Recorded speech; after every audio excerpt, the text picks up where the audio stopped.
morning, friends. Today we'll begin the second book entitled The Reptile Room of a series of unfortunate events by Lemony Snicket.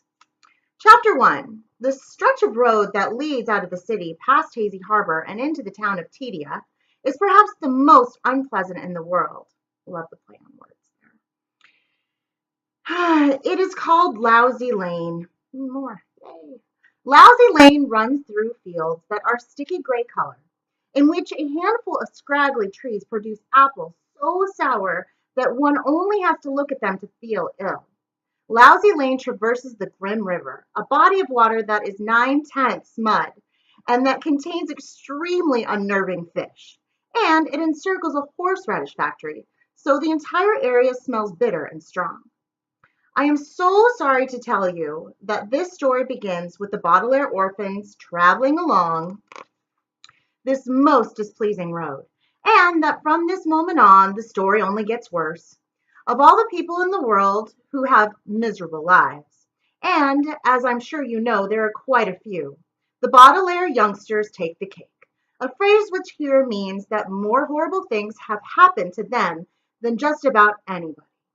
Their misfortune began with an enormous fire that destroyed their home and killed both their loving parents, which is enough sadness to last anyone a lifetime. But in the case of these three children, it was only the bad beginning.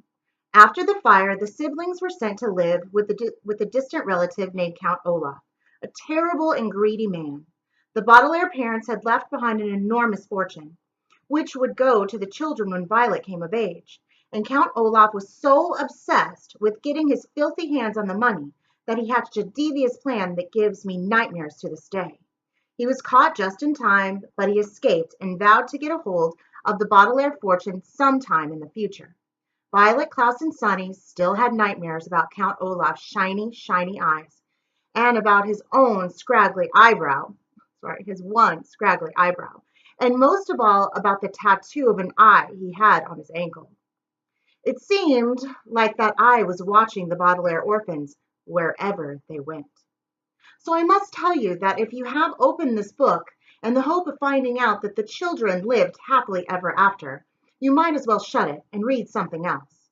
Because Violet, Klaus, and Sunny, sitting in a small cramped car and staring out the window at Lousy Lane, were headed towards even more misery and woe.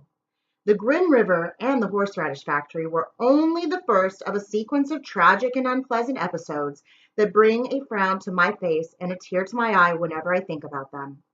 The driver of the car was Mr. Poe, a family friend who worked at a bank and always had a cough. He was in charge of overseeing the orphans' affairs. So it was he who decided that the children would be placed in the care of a distant relative in the country after all the unpleasantness with Count Olaf. I'm sorry if you're uncomfortable, Mr. Poe said, coughing into a white handkerchief, but this new car of mine doesn't fit too many people. We couldn't even fit any of your suitcases in a We couldn't even fit any of your suitcases. In a week or so, I'll drive back here and bring them to you. Thank you, said Violet, who at 14 was the oldest of the Baudelaire children. Anyone who knew Violet well could see that her mind was not really on what Mr. Poe was saying, because her long hair was tied up in a ribbon to keep it out of her eyes. Violet was an inventor, and when she was thinking up inventions, she liked to tie her hair up this way. It helped her think clearly about the various gears, wires, and ropes involved in most of her creations. After living so long in the city, Mr. Poe continued, I think you will find the countryside to be a pleasant change. Oh, here's the turn. We're almost there. Good, Klaus said quietly. Klaus, like many people on car rides, was very bored, and he was sad not to have a book with him. Klaus loved to read, and at approximately 12 years old, he had read more books than many people read in their whole lives. Sometimes he read well into the night, and in the morning could be found fast asleep with a book in his hand and his glasses still on. I think you'll like Dr. Montgomery, too, Mr. Poe said. He has traveled a great deal, so he has plenty of stories to tell. I've heard his house is filled with things he's bought from the places he's been. Facts! Sunny shrieked. Sunny, the youngest of the Baudelaire orphans, often talked like this, as infants tend to do, In fact, besides biting things with her 4 very sharp teeth, speaking in fragments was how Sunny spent most of her time. It was often difficult to tell what she meant to say. At that moment, she probably meant something along the lines of, "I'm nervous about meeting a new relative." All 3 children were. "How exactly is Dr. Montgomery related to us?" Klaus asked. "Dr. Montgomery is, let me see, your late father's cousin's wife's brother. I think that's right. He's a scientist of some sort and receives a great deal of money from the government. As a banker, Mr. Poe was always interested in money." "What should we call him?" Klaus asked. "You should call him Dr. Montgomery," Mr. Poe replied, "unless he tells you to call him Montgomery. Both his first and last name are Montgomery, so it doesn't really make any difference." "His name is Montgomery, Klaus said, smiling.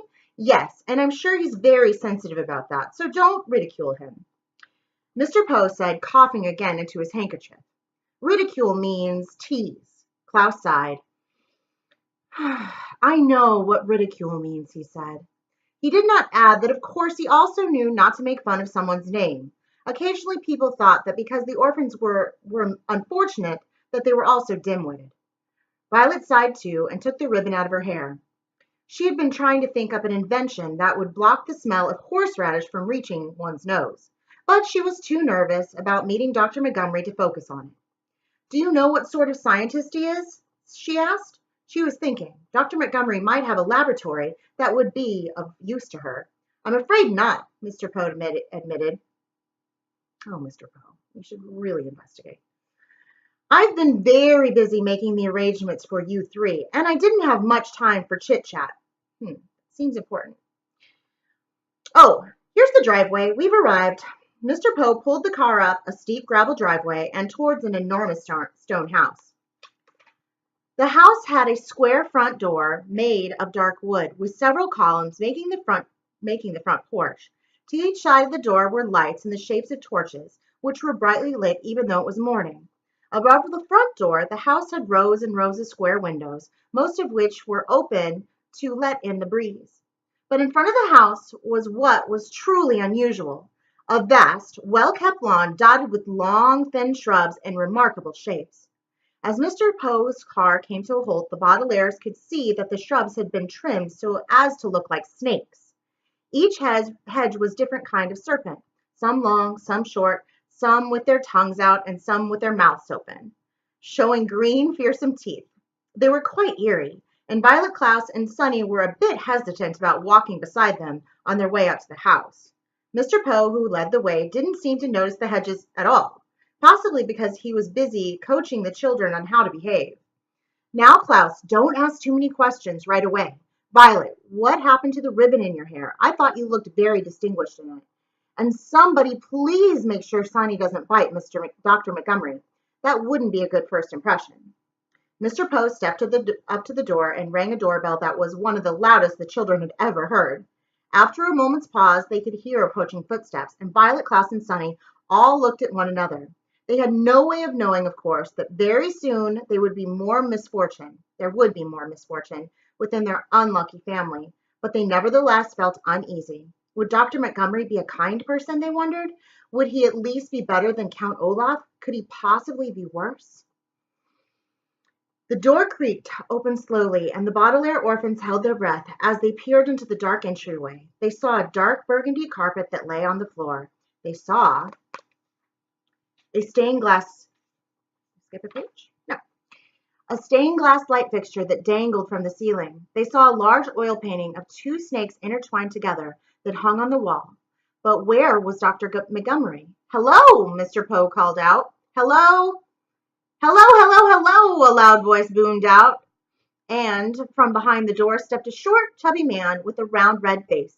"I am your Uncle Monty, and this is really perfect timing. I just finished making a coconut cream cake." All right, well, that's the end of chapter 1. Things are looking pretty good. Coconut cream cake. I mean, who doesn't like that? All right, we'll continue with chapter 2 on our next video.